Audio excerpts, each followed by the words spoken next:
In an effort to try to save money, me and my roommate decided that we were going to start buying dried beans instead of canned beans. And we would have to soak them overnight and then boil them in the morning in order for them to be ready to use for dinner the next day. And one morning we were in a super hurry, and I'm positive that either I turned it off or I asked my colleague to turn it off. But my guess is that one of us turned the heat to low instead of off, and then we left the house. And like an hour later, I got a call from an unknown number, and this guy spoke like a super Eastern dialect. We were living in the East, but it was hard to understand him. I hadn't been in Finland for probably more than maybe 4 or 5 months, and I was trying to understand this guy. What I did is I was able to understand him say like fire, and that was it. And I asked, because he was speaking a really hard dialect, I asked him to send me a message of what he was trying to tell me, because it was also like bad connection. And so I said, if you send me a message, then I'll be able to understand what you're saying better.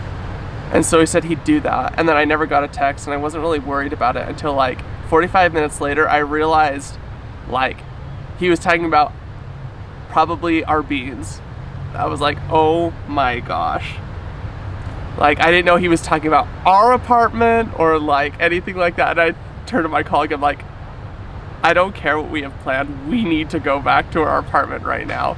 And we went there, and it wasn't burned down, thank goodness, but it just smelled like smoke, like from outside the apartment. We knew. We went inside, and we found the message, a piece of paper that he wrote down, what had happened. It was on our kitchen counter, and I have it in my journal to this day, the message, because it was funny, but it was really simple. It said, there was a fire alarm, your apartment was filled with smoke, the firemen came and blew it out, have a good day. And then it had this guy's number, and it was the guy that was like the caretaker for the entire apartment. And so we needed to figure out what we needed to do. And so we like tried to call this guy, never answered.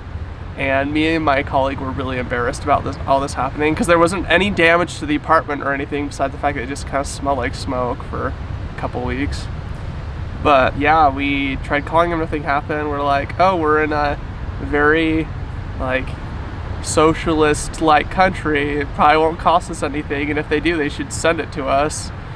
And we never heard anything until like a year later. I got a call from someone in the office, and the organization I was working for owned the apartment we were at, and they had just gotten a notice that we were getting sent to collections for this whole thing. And then the truth all came out that this had happened. I'm like, okay, I definitely thought we did our due diligence, and apparently we didn't. So that was really embarrassing, but we just had to laugh about it. And we had to pay for the firemen coming and blowing the smoke out of our apartment. Luckily, no fire. It was just a bunch of burned beans on the top of our stove.